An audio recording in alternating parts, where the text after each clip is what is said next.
Hello everyone, this is my channel. I am Eagle01 and today we are going to make a tier list of the CPUs to best CPUs to buy in October 2025. I want to start and to say that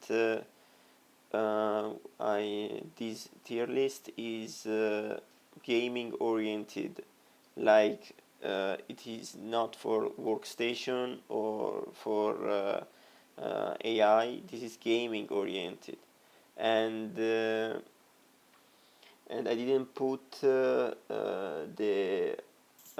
high tier 7000 Ryzen CPUs like 7900X and etc. because the price difference, at least here in Europe, is like $40 with the same CPUs but newer gen 9000 series. So the first CPU we have is the Intel Core 245K. I think this CPU is not bad. None of them are bad, at least performance-wise. But this generation of Intel has some stability issues, so I'm gonna put it in D tier for now. Its price here in Europe is like $192, but this newer generation of Intel CPUs has some stability issues and performs in gaming worse than the previous generation, the 14th. Also, this generation is probably a dead platform already because LGA 1851 is not going to be used in the next gen according to the news we have received. We don't recommend because to upgrade you have to change the motherboard again. 265K, I'm gonna put it in D tier also, but ahead of the 265K, the 245K, because it has more value. The 285K, I'm gonna put it in the bottom of the C tier because it is power hungry and the temperatures are very bad in general on Intel CPUs, but it is good. It has a dual use. You can use it for workstation and editing, creating content, so it performs really well in those categories, but in gaming it doesn't perform really well. The 7600 is on the M5 platform, and the M5 platform is going to last at least another generation. Rumors say it is going to last until 2027 at least. So I think the 7600 is going in B tier, at least for now, because it has a good price, an okayish price. In EU, more or less 150 euros, so it is good to be put in B tier. And the next CPU is the 7600X. I'm gonna put it in B tier ahead of the 7600. No, uh, no, lower than the 7600, because if you wanna pay 10 or 20 euros more for the 7600, just get the 9600X, because it has better value. It is almost the same price as the 7600X. The 7700, I'm gonna put it in B tier, ahead of the 7600, just because there are some pretty good deals about it on websites such as AliExpress, which in the latest years has jumped from being an unreliable website full of scammers to having very good deals. I bought a 7800 X3D from AliExpress at a very good price, very low. So it came in the tray version, and it was original, and it performs really well, no issues for now. The 7500 F, I think it is going on A tier, because it is such a very good budget CPU. It goes around 130 euros, 125 euros, and I think it has really good value for its price. The 7800 X3D, I think this is going on S tier. Now, people overseas in the United States may have higher prices than us in Europe, but in Europe this goes like for 290 euros, which is very good, and the 7800 X3D goes for 420, and the gap is about 10%, 11% faster, the 900 X3D. So I think the price gap doesn't always it is acceptable. The price gap is acceptable, so I think it goes in S tier. 7070 100X, I think this goes in B tier. I don't know, ahead of 7700 or behind. I didn't see pretty good deals about this specific CPU, so I'm gonna put it behind the 7700. The 8400F, I think it goes in A tier, just behind the 7500F, because it is a very budget CPU for like builds on like 800 euros, 1700 euros. You can use it to have an AM5 platform at a really cheap price. It goes for 110 on AliExpress, 105 sometimes, and it is very good because it is the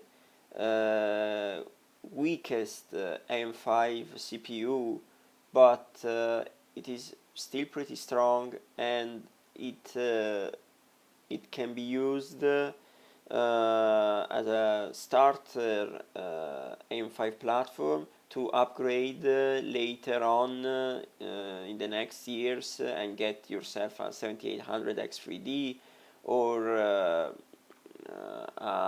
900 X3D. So it is really good because it is budget oriented. Now we have free APUs. I think the 8500G is not a bad APU. It goes for pretty cheap, but personally I don't like APUs because they perform way less than their non-integrated GPU counterparts.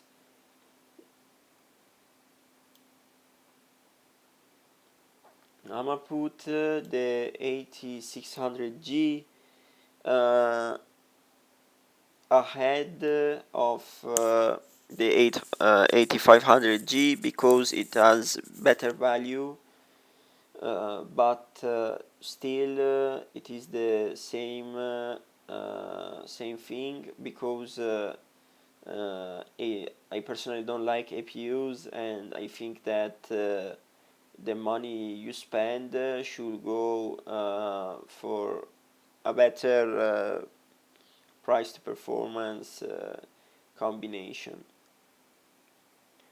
The 8700G, I think I'm gonna put it between the 8500G and the 8600G. It goes for 240 euros, and it performs better than a 1050 Ti, but the performance, the price doesn't justify its price because it performs way less than a 7700X, and which is even some less than its price. It still has an integrated GPU, but much lower. But the thing is that it isn't. Most of people don't like APUs because there's no point in them, I think. And you can have for like 8500F for like 110 euros, and then use the RX 6600 for like 130 euros here in Europe, and it performs way better than the 8700G. But I put them in a different category because it's a preference. Some people like getting these CPUs, but most of people don't, so it's your choice. 9600X, I'm gonna put it in A tier, at the bottom of the A tier, because it goes for like 180 euros here, and it performs better than the 7600X, and has pretty good value. It is faster, and the price gap of about 14 euros is justified. The 9700X, for me it goes like in at the top of the B tier, because 230 euros, and it performs better than the 7700X, and the 9000 series is cooler than the 7000 series. It has some pretty good upgrades, but the price for me is good, is okay, but it isn't something fantastic. The 900X3D, I think this goes straight in the S tier. It is the best of the best, and it is really fast and goes pair to pair 950, X3D. They are on the same, they get the same frame rates, so I think it goes in S tier, but behind the 7800 X3D, just because the price gap of 130 euros doesn't justify the 11% more frame rates that you get, in my opinion. But it is the best of the best, so if you have the money, you buy it and you are okay. It supports huge GPUs. They even tested the RTX Pro 6000 8 or 10K GPU with it, and it handles it pretty well because of this X3D cache. The 9900X, I think it goes in the C tier, behind the Intel Core 9, because 350 euros, but it doesn't have a really good use for gaming, and it isn't such a great CPU, sorry, because you don't need 12 core CPUs for gaming. But if you do editing and heavy CPU based activities like editing, content creation, it is good for you, and the price isn't bad. The 9900 X3D, I think it goes behind the 9900X because it is slower than the 900 X3D, and the price you pay doesn't justify this. But in my opinion, if you want to have an X3D CPU and have also workstation capabilities, you go straight for the 9900 9950 X3D. I'm gonna put it in A tier. I don't know, top of the A tier, yes, because it is the fastest CPU that it is on the market, and goes pair to pair with the Core i9 of Intel. So I think it is really good, and performance wise it is it gets the same frame rates as the 9800 X3D. So I think 16 cores and 32 threads are with the X3D cache that is well optimized. I think it can be a good combo of both workstation capabilities and gaming capabilities.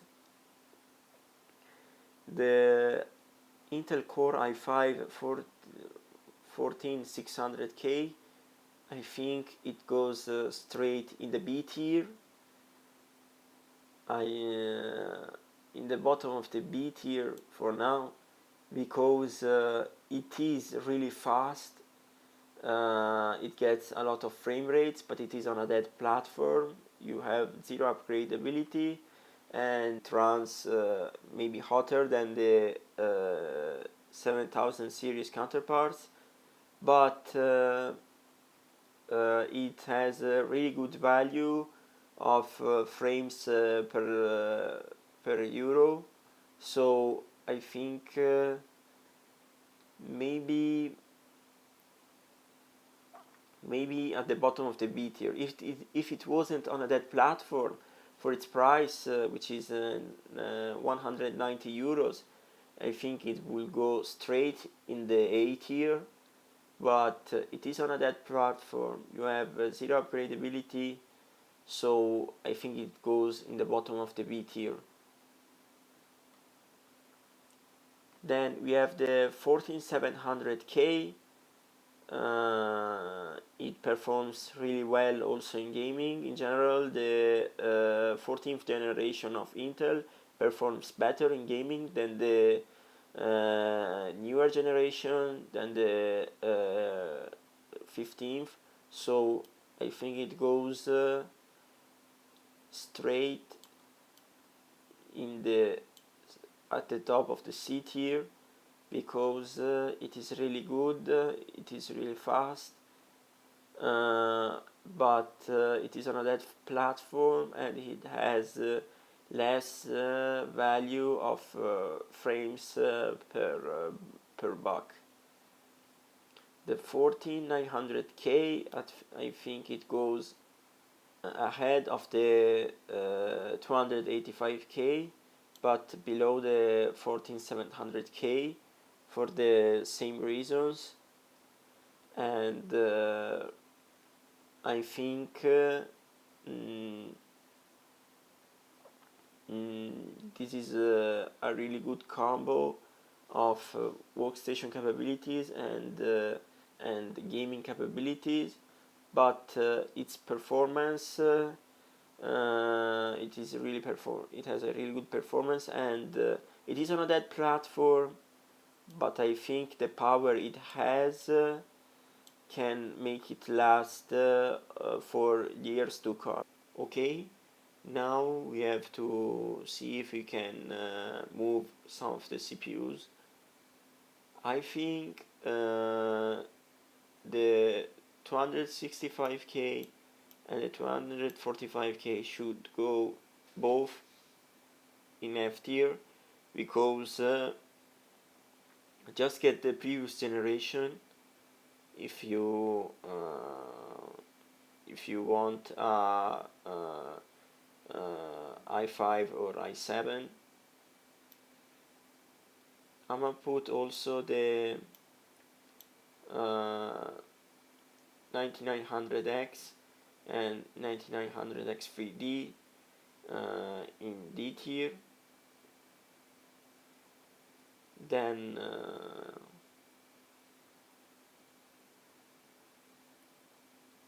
I think this goes in C tier ahead of the 4900K.